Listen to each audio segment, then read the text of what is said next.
Welcome to, well, I don't really have a name for this, but if you saw the previous video about fallacies, this is a continuation of that. In this series, I will hopefully provide you with the tools to not be intimidated or bullied by people who use these terms as buzzwords.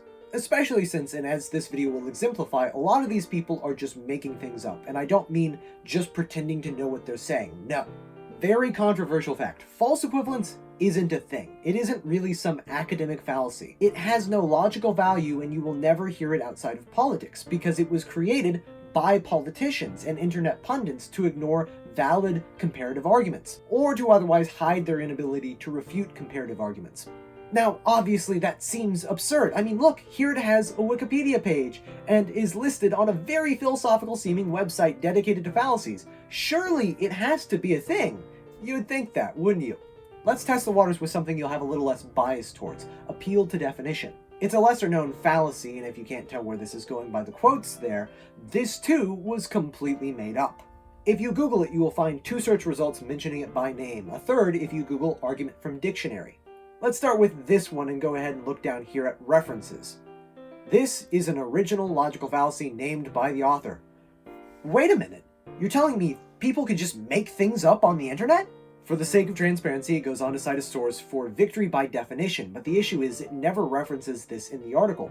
From what I can gather online, because I'm not going to go buy a whole book just to prove a point on a tangent, victory by definition is crafting or choosing a definition with your conclusion in mind. In short, cherry-picking a definition because it proves you right, not because there is an unbiased, logical reason to accept it. However, that's not at all what the website discusses, which we won't go into because this video isn't about appeal to definition, it's about false equivalence. My point is this, people can make things up. See? Oh, here's a completely legitimate and undoctored Wikipedia article. You likely feel comfortable with me saying this about appeal to definition because it's used much more rarely, whereas a lot of us have been duped by how frequently false equivalence is shouted on the internet. I'm even partially including myself on that. There was a time where I went, well, it has a Wikipedia page, I guess. So don't feel attacked, it genuinely does seem crazy to say it's not a thing. But let's go back to the Wikipedia article and look at the sources. Looks like a lot of sources, but let's get rid of, well, stuff like this that is sourced for the context of the sentences used in the examples, like the differences between cats and lions. And here we have Newsweek, Fusion, and the New York Times, so not the most academic of sources. Let's get rid of all political opinion pieces. This leaves us with 4 sources. Of these 2 sources, one is, well, look at it. I guess it's superficial to dismiss it, but these are just kind of random internet sites, and this other one should look familiar by now. So we'll come back to why I'm eliminating these 2 later, but as of right now, we only have 2 legitimate academic sources. However, the inclusion of this one is borderline academically dishonest. They're only using the marijuana example from this argument and nothing else. In the article itself discussing this example, the fallacy in question is post hoc, and false equivalence is never mentioned. So that only leaves this one, which unfortunately I can't get my hands on.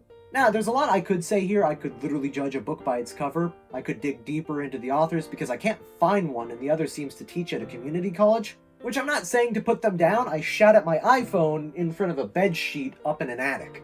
I'm just saying it's not as though Socrates himself came up with the concept of false equivalence. And even if he did, it wouldn't be true because of popularity or authority, it would be true because of the logical merit of the concept itself. So ask yourself, is shouting, "No, they're different," without elaborating on why that is whatsoever, does that have logical merit to it? Because you actually need to defend your arguments instead of pretending that they have some inherent power behind them, because to go back to this source, this is a logical fallacy frequently used on the internet. No academic sources could be found.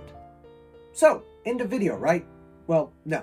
As I said, concepts like these are not given power through authority or popularity. After all, if I did go out and buy this one book, seeing as how Wikipedia did not source the book's source, then the authors likely made it up having no source themselves, assuming this isn't just another academically dishonest citation by the creator of this Wikipedia page. Which I'm not saying it's wrong to make up concepts. Obviously someone has to, otherwise this introduces a problem where we could simply say, okay, but who's the source for that? And the source for that, and on and on and on. I guess what I'm trying to get at is what we've alluded to earlier with the concept of appeal to definition. How do we define terms, descriptively or prescriptively? Clearly here with false equivalence, it cannot be that it is based on authority because there is none. So what should false equivalence mean, if anything?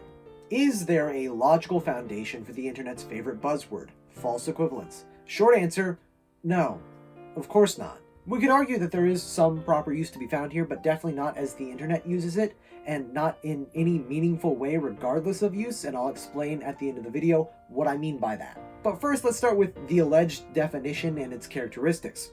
A false equivalence or false equivalency is an informal fallacy in which an equivalence is drawn between two subjects based on flawed or false reasoning. That sounds fine, but right away we can already see how, if there is a proper use, most who reference it on the internet are already not going to be falling under that correct use. False equivalence is not when comparison I don't like, it's not even when equivalence. Someone has to claim that there is an equivalence, and there has to be a reason why that equivalence cannot be drawn. And no, for what has to be the millionth time, because they're different is not a valid reason. Take, for example, this point that we will further explore, that false equivalence just means they're not equivalent. Essentially, they are not the same. Your argument is it's a false equivalence because they're not the same, which is to say they're not the same because they're not the same. Genius! And you could try to tell me that I'm missing the point here, in which case I will have to pull an Uno reverse card on you by asking what does it even mean for two things to be the same? This red ball is not this blue ball. First of all, their existence is clearly separate, not being the same object. And obviously one is red and the other is blue. When we say they are not equivalent, what does that mean? Sure, they aren't exactly the same, but both are balls.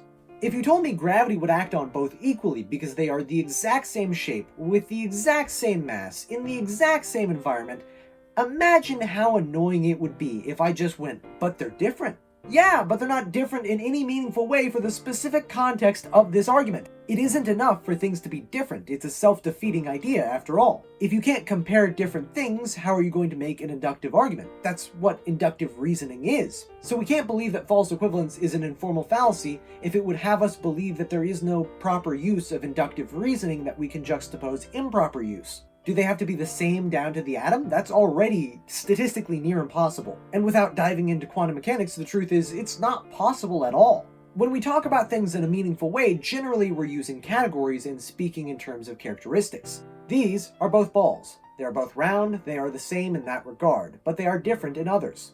Now, you could say that I'm blaming this article and ones like it for the fault of a bunch of other people online. However, coming back to this article, I'm left to ask myself, what is a false equivalence? What distinguishes it from other fallacies? And what necessitates it as some official thing? Because here, like I said, it just sounds like saying things are equal when they're not. Do we really need a special term for that? Granted, yes, here they give a more specific pattern to the fallacy. If A is the set containing C and D, and B is the set containing D and D, then since they both contain D, A and B are equal. However, an issue arises when we realize that this is one, just the association fallacy put specifically in terms of equality, meaning once again we have it that false equivalence just means these two things are not the same, but also it raises the question what is meant by equal. Here it does not say that these men are the same person, but instead that they are not the same in terms of their belief. So this definition is incomplete and is obviously trying to hide the blatant comparative uses exhibited in these examples. We are not saying he is him. This oil spill is that oil spill. Riding a horse is riding a zebra. We are saying they are like. So like in terms of what? In terms of D? Well, then this is not a fallacy at all. If two sets have the same characteristic, then they are the same in regard to that characteristic. And like I said, what we're seeing here is just the association fallacy. You can say that these two D's denote a different order of magnitude, but that doesn't really make sense. For example, spilling a lot of oil is not spilling a little oil, but spilling oil, is it not? Is that statement false? No, it's a tautology. You can pretty much say anything is the same in several different ways. The issue is what we are saying is the same and why. And the point being ultimately that false equivalence is not meaningful because it doesn't inform us on why. It is a claim that two things are not the same without explaining where the reasoning went wrong, making it a statement of truth rather than a statement of the validity of the argument. Which is what a fallacy is, so a fallacy it is not. Which is why a false equivalence can always be explained in terms of other fallacies.